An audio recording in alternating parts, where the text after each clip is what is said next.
అందరికీ స్వాగతం. ఈరోజు మనం మాట్లాడుకోబోయే టాపిక్ భలే ఆసక్తిగా ఉంటుంది. వేగం గురించి. ప్రకృతిలో చిరుత గొప్పదా లేక మనిషి తయారు చేసిన రేసింగ్ కార్ గొప్పదా? మంచి ప్రశ్న. మన దగ్గర ఒక సోర్స్ ఉంది. చిరుత వర్సెస్ రేసింగ్ కారు వేగపోటీ అని. దాని నుంచే ఈ సమాచారం. అంటే ఎవరు ఫాస్ట్ అన్నది మాత్రమే కాదు, అసలు ఆ వేగం వెనుక ఏముంది, వాటి పరిమితులేంటి, ఎందుకంత వేగం, ఇవన్నీ కొంచెం లోతుగా చూద్దాం. సరే. సాధారణంగా వేగం అనగానే మనకి చిరుతే గుర్తొస్తుంది కదా. మరి ఈ పోలికలో ఏమొస్తుందో చూద్దాం. మొదటగా చిరుత ప్రకృతి వేగానికి సింబల్ లాంటిది. దీని గురించి మనకున్న సమాచారం ఏంటి? ఆ భూమి మీద ఇదే అత్యంత వేగవంతమైన జంతువు అని తెలుసు. అవును. గంటకు సుమారుగా 110 కిలోమీటర్ల వేగం అందుకోగలదట. ఇది మామూలు విషయం కాదు. నిజమే. అది జీవ పరిణామంలో ఒక అద్భుతం. అయితే ఇక్కడ ఒక ముఖ్యమైన విషయం గమనించాలి. ఆ సోర్స్ లో కూడా చెప్పారు. ఏంటది? ఈ మాక్సిమం స్పీడ్ అంటే ఈ గరిష్ఠ వేగం అది కేవలం కొద్ది క్షణాలు మాత్రమే, అంటే సెకండ్ల పాటే ఆ స్పీడ్ ని మెయింటైన్ చేయగలదు.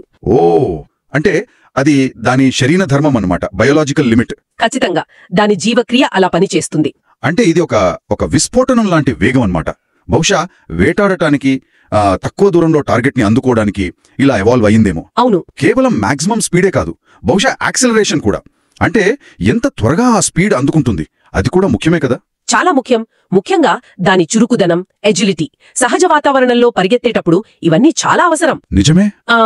సోర్స్ గరిష్ఠ వేగం మీద ఫోకస్ చేసిన చిరుత వేగం దాని అసలు పనికి అంటే వేటకే సెట్ అయింది.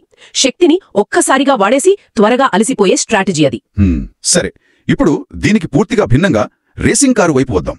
ఇది మనిషి ఇంజనీరింగ్ ప్రతిభకు నిదర్శనం. అవును. దీని గురించి మనకున్న సమాచారం ఏంటంటే ఇవి కేవలం వేగం కోసమే డిజైన్ చేసిన మెషీన్లు. అంతే. ఇవి గంటకు 300 కిలోమీటర్ల స్పీడ్ ని ఈజీగా దాటేస్తాయట. వావ్! కొన్ని కార్లు గంటకు 350 కిలోమీటర్లు లేదా ఇంకా ఎక్కువ స్పీడ్ కి కూడా వెళ్తాయి. అంటే చిరుత స్పీడ్ కి దాదాపు 3 రెట్లు ఎక్కువ. అవును. ఇక్కడ తేడా చాలా స్పష్టంగా ఉంది. ఇది జీవ పరిమితులకు చాలా అతీతమైన వేగం. ఇంజన్లు, ఏరోడైనమిక్స్, ఇంధన సామర్థ్యం, కూలింగ్ సిస్టమ్స్ ఇవన్నీ కలిసి ఈ అసాధారణ వేగాన్ని సాధ్యం చేస్తాయి. అంతేకాదు, చిరుతవా కాకుండా ఈ కార్లు ఈ హై స్పీడ్ ని ఎక్కువసేపు మెయింటైన్ చేయగలవు కదా. ఖచ్చితంగా. ముఖ్యంగా రేస్ ట్రాక్ లాంటి కంట్రోల్డ్ ఎన్విరాన్మెంట్ లో చాలాసేపు అదే వేగంతో వెళ్లగలవు. అంటే చిరుత వేగమేమో ప్రకృతి అవసరాలకు తగ్గట్టుగా ఉంది, కారు వేగమేమో మనిషి లక్ష్యాలకు అంటే పోటీ పడటానికి, గెలవడానికి తగ్గట్టుగా ఉంది. సరిగ్గా చెప్పారు. కాబట్టి కేవలం నంబర్స్ పరంగా చూస్తే మనకున్న సమాచారం ప్రకారం రేసింగ్ కారు చాలా వేగవంతమైనది. ఇందులో డౌటే లేదు. గరిష్ఠ వేగం విషయంలో సందేహమే లేదు. అవును. కానీ ఈ పోలిక మనకు ఇంకో ఆసక్తికరమైన విషయం కూడా చెబుతోంది. ఏంటది? వేగం అనే మాటకు ఎన్ని రకాల అర్థాలున్నాయో చూడండి. సందర్భాన్ని బట్టి దాని మీనింగ్ మారుతుంది.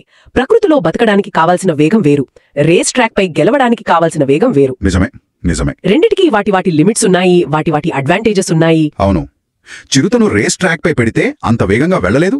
అలాగే రేసింగ్ కార్ని గడ్డి మైదానాల్లో ఎగుడు దిగుడు నేల మీద పరిగెత్తమంటే చిరుతలా వెళ్లలేదు. అంత చురుకుగా అస్సలు కదలలేదు. కరెక్ట్. కాబట్టి సారాంశం ఏంటంటే చిరుత భూమి మీద అత్యంత వేగవంతమైన జంతువు, ఇది నిజం.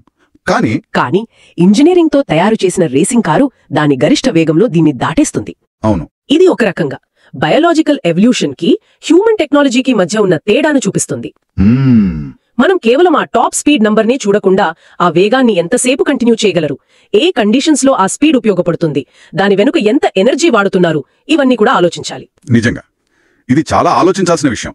ఎవరు ఫాస్ట్ అని తేల్చడం కన్నా ఆ వేగం స్వభావం ఏంటి, దాని ఉద్దేశం ఏంటి, ఏ సందర్భంలో అది పనికొస్తుంది, ఇవి అర్థం చేసుకోవడం ముఖ్యం అనిపిస్తుంది. అవును. మరి వింటున్న వాళ్ళు ఏమనుకుంటున్నారో? కేవలం గరిష్ఠ వేగమేనా ముఖ్యం, లేక ఒక సిచ్యువేషన్లో ఎఫెక్టివ్గా ఫాస్ట్గా ఉండటానికి వేరే అంశాలు అంటే రియాక్షన్ టైం, డైరెక్షన్ మార్చుకునే కెపాసిటీ, పరిసరాలకు అడాప్ట్ అవ్వడం, ఇలాంటివి ఇంకా కీ రోల్ ప్లే చేస్తాయంటారా? దీని గురించి ఆలోచించు.